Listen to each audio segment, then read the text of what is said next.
இயேசு கிறிஸ்துவில் எனக்கு பிரியமான சகோதர சகோதரிகளே, இன்றைக்கு திரு அவை கொடுத்திருக்கின்ற நற்செய்தி லூக்கா 11ஆம் அதிகாரம் இறை வார்த்தை 29 முதல் 32 முடிய. அதேவேளை திரு அவை இன்று முத்தி பேர் பெற்ற அருட்சகோதரி ராணி மரியா அவர்களையும் நினைவு கூறுகின்றது. ஆக இந்த இரண்டு சிந்தனைகளையும் நாம் இப்பொழுது சிந்தித்து பார்க்க அழைக்கப்பட்டிருக்கின்றோம்.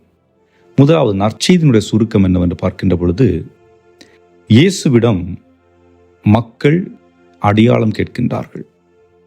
அதாவது, நீர்தான் உண்மையிலேயே இறைமகனா, உம்மீது நம்பிக்கை கொண்டால் உம் வழியாக நாங்கள் தந்தையாகிய இறைவனை அடைய முடியுமா என்பது போன்ற நம்பிக்கையற்ற நிலையில் நம்பிக்கை ஊட்டும் விதமாக கேள்விகளை எழுப்புகின்றார்கள். இது ஒரு புறம் இருக்க, இன்னொரு புறம் கடவுள் நம்பிக்கை, அதாவது கிறிஸ்துவை அறியாதவர்கள் மத்தியில் சென்று கிறிஸ்துவை தன்னுடைய வாழ்வின் மூலம் எடுத்துக்காட்டிய ராணி மரியாவை நினைவு கூறுகின்றோம். முதலில் நற்செய்தியில் உள்ள சிந்தனையை பார்ப்போம். அதன் பிறகு அருட்சகோதரி ராணி மரியா அவர்களுடைய சிந்தனைகளுக்கு செல்வோம். நற்செய்தியிலே ஆண்டவர் இயேசு கிறிஸ்து என்ன சொல்லுகின்றார்? உங்களுக்கு யோனாவின் அடையாளத்தை தவிர வேறு அடையாளம் காட்ட முடியாது என்று சொல்லுகின்றார். காரணம் என்ன? யோனா ஒரு தீர்க்கதரிசி, ஒரு இறைவாக்கினர். இப்ப இந்த இறைவாக்கினரை கடவுள் தேர்ந்தெடுக்கிறார். எதற்காக? நினிவே என்ற நகரத்திலே மக்கள் பாவம் செய்து கொண்டிருக்கின்றார்கள், வழிதவறி சென்று கொண்டிருக்கின்றார்கள், கடவுளை விட்டு விலகிச் சென்று கொண்டிருக்கின்றார்கள். ஆகவே அவர்கள் நிம்மதியற்ற வாழ்வை வாழ்ந்து கொண்டிருக்கின்றார்கள். அவர்களிடத்தில் சென்று கடவுளுடைய வார்த்தையை அறிவி, நல்லதை எடுத்து கூறு, அவருடைய தவறுகளை சுட்டி காட்டு என்று யோனாவை அனுப்ப, யோனா அதை ஏற்க மறுத்து தப்பித்து உடன் நினைக்கின்றார். அப்பொழுது கடவுள் அவரை மீண்டும் அந்த இடத்திற்கு கொண்டு வருகின்ற ஒரு நிகழ்வு. அதாவது, அவர் வருகின்ற வழியிலே அவர் கடலில் அவரை தூக்கி போடுகிறார்கள். அதன் பிறகு ஒரு மீனின் வயிற்றில் 3 நாட்கள் இருப்பதாகவும் அவரை இந்த மீன் கரையில் துப்பியதாகவும் விவிலியம் குறிப்பிடுகிறது.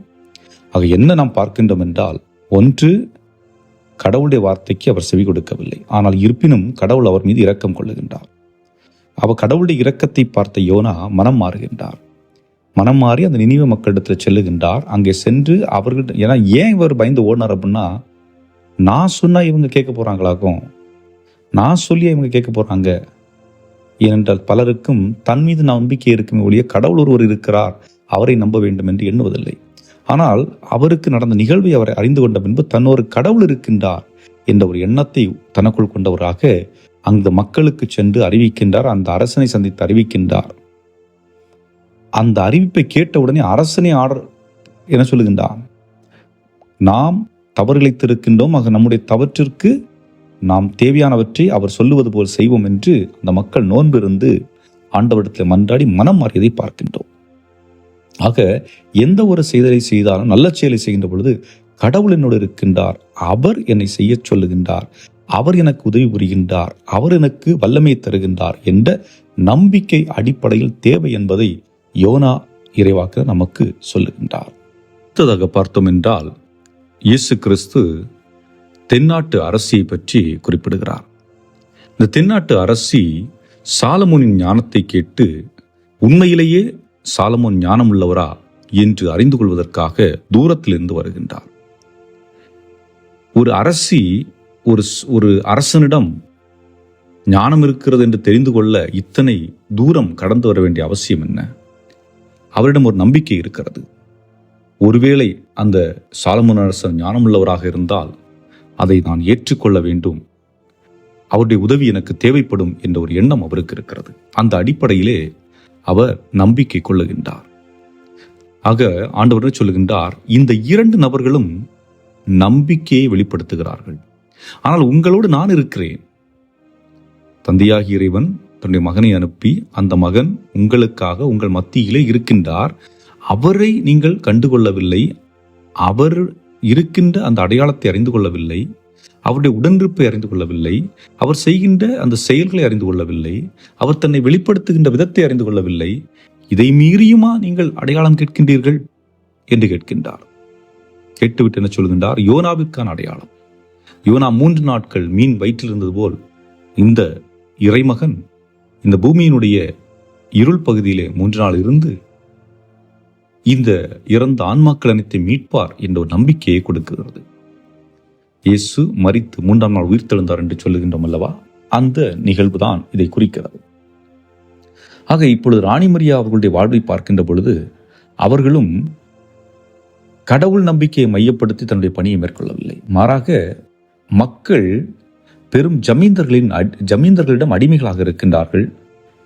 அரசு அவர்களுக்கென்று வைத்திருக்கின்ற திட்டங்களை அந்த மக்கள் அறிந்து கொள்ளவில்லை. அந்த மக்கள் அறிந்து கொள்வதற்கான வாய்ப்பு அவர்களுக்கு கொடுக்கப்படவில்லை. காரணம், அவர்கள் படிப்பற்றவர்களாக இருக்கின்றார்கள், உணவுக்கு கஷ்டப்படுகின்ற மக்களாக இருக்கிறார்கள், வாழ்வியல் கஷ்டப்படுகின்ற மக்களாக இருக்கிறார்கள், மருத்துவம் இல்லாத ஒரு சூழல் இருக்கின்றார்கள்.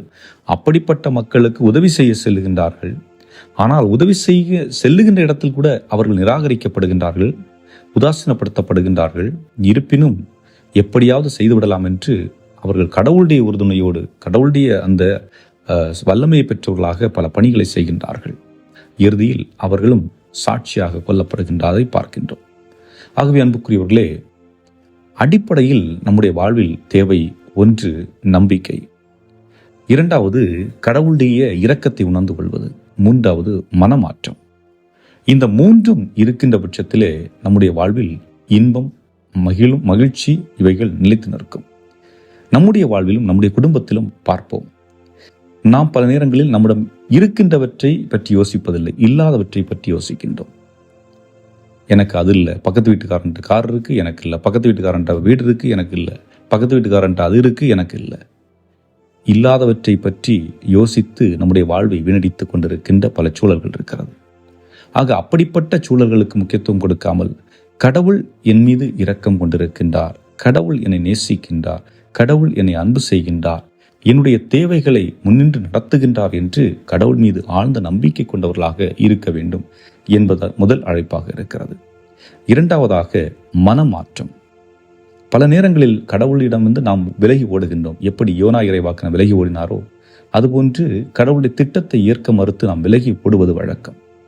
ஆனால் அப்படிப்பட்ட சூழலில் கடவுளுடைய உடனிருப்பை உணர்ந்தவர்களாக நாம் சற்று நின்று நிதானமாக யோசித்து பார்ப்போம்.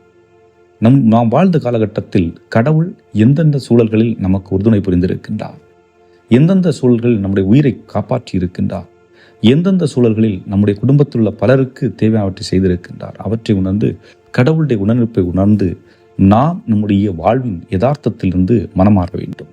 இந்த வாழ்வின் யதார்த்தம் என்று சொல்லுகின்ற பொழுது சுயநலம், அதாவது சொத்துக்கள் மீது உள்ள ஆர்வம், பணத்தின் மீது உள்ள ஆர்வம், நகையின் மீது உள்ள ஆர்வம், ஆசையின் மீது உள்ள ஆர்வம், இன்பத்தின் மீது உள்ள ஆர்வம், இவைகளிலிருந்து நாம் விலக்கப்பட்டு கடவுளுக்கு நம்முடைய வாழ்வில் முக்கியத்துவம் கொடுக்கிறவர்களாக, பிறரை அன்பு செய்யக்கூடியவர்களாக, பிறரை நேசிக்கக்கூடியவர்களாக வாழக்கூடிய ஆற்றலை ஆண்டவரிடத்திலே நாம் கேட்க வேண்டும்.